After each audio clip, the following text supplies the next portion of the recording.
Fuck nigga, and we back.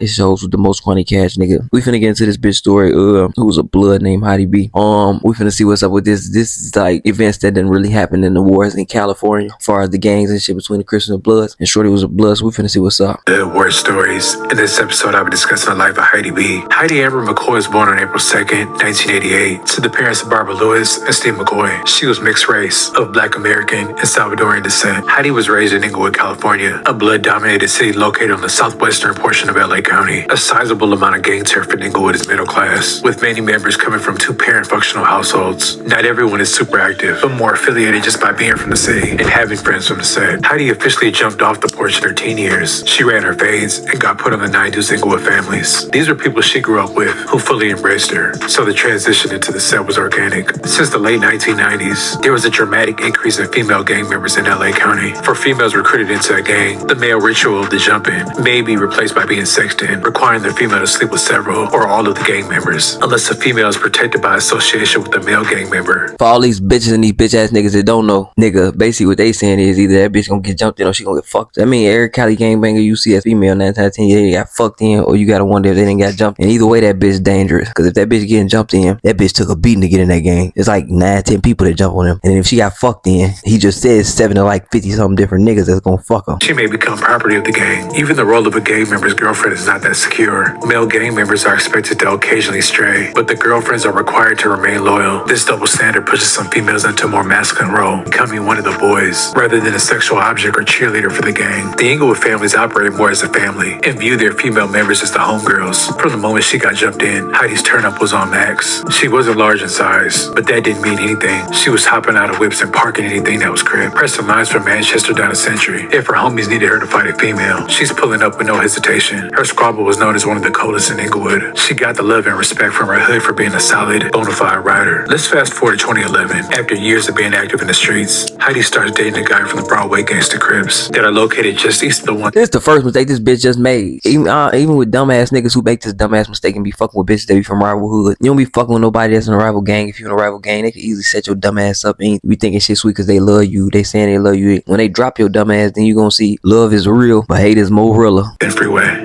Although blood and crib members dating is fairly common, it could potentially be a conflict of interest. In the early morning hours of December 11, 2011, at around 1 a.m., Heidi and her boyfriend were walking up to the liquor store in his hood. Just before they entered, her dude encountered enemy gang members out front, and they exchanged fighting words. After the verbal confrontation, Heidi and her boyfriend would proceed to enter the liquor store and make their purchase. They left the store and began heading down Main Street on foot. Less than a minute later, those same enemies drove past, and the passenger popped out with a gun and let off 10 shots. Her boyfriend grabbed her and used her as a human shield right when they started shooting. Heidi would die that night at the age of 23. I really want to say this to the bitches out here that be dating niggas that be gangbang. This is like the number one issue that you need to be realizing and focus on. When that nigga getting shot at, you could get shot at too, bitch. When that nigga get shot, you can get shot too, bitch. If he don't get shot, you can get shot anyway. If he go to jail, shit, you might go to jail with him. Anything, cause you might be around when he do something, or he might have just linked up at. But you never know what could happen. This is crazy though. This nigga used her as a shield, so that's basically he ain't had no respect for her life at all. That's what I'm realizing. And she was only 23. Damn. And head down Main Street on foot. Less than a minute later, those same enemies drove past, and the passenger popped out with a gun and let off 10 shots. Her boyfriend grabbed her and used her as a human shield right when they started shooting. Heidi would die that night at the age of 23. Her crib boyfriend will also be shot in the arm and in the ass, but he would end up surviving.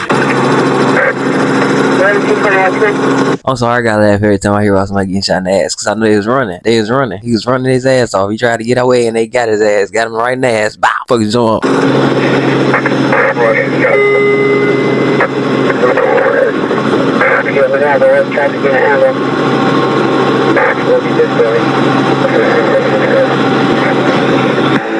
Eyewitnesses were in shock, and there was a Y'all, I'm gonna guess on this motherfucking show, but to be honest, he wasn't fucking with her for real. And to be honest, during this year, I really felt like they didn't respect women anyway. Because first off, if he used her as a human shield, bro, they didn't respect women being in the gang anyway. They didn't respect the fact of her being a woman in the first place. So basically, it's like he backdoored his girl. So he basically backdoored his girl to prove a spot in the fucking gang with his niggas.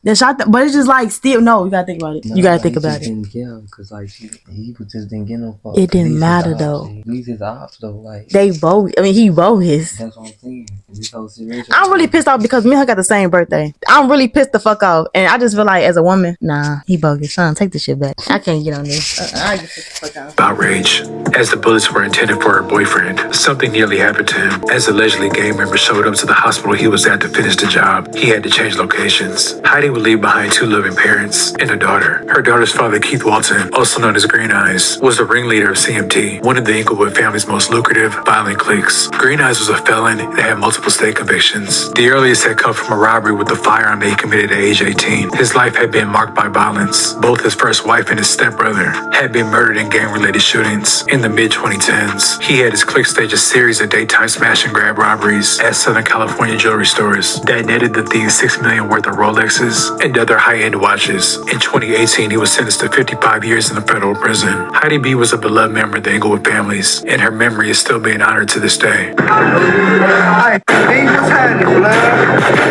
It's your motherfucking birthday. Man, look, this gangbanging shit ain't sweet, man. Y'all need to stop letting these bitches get in this shit anyway. It don't even make no sense to how many gangbanging females I see even to this day. There's a lot more. Niggas don't even think niggas realize how hard these females out here really trying to pull these moves and shit. Half the time, especially out here in Chicago, like motherfuckers ain't even really doing as much as they doing out in Cali. They actually setting niggas up in Cali and doing shit. They getting active out there. Y'all seen they was saying she was killing motherfuckers. But R.I.P. to shorty, man. That's fucked up. I personally couldn't. I don't know. I couldn't put my bitch in front of me because of the simple fact, if I'm banging and like these my ops and these my enemies or whatever, like this is a situation I gotta pay for. You feel me? So taking gum dragging her into my mess. But even though she gangbang, like this ain't her situation really. You feel me? They was really after him. But y'all let me know what y'all think in the description. You feel me? Or let me know in the comments. I'm gonna leave the link in the description. I'm out. Fuck it, you talking about?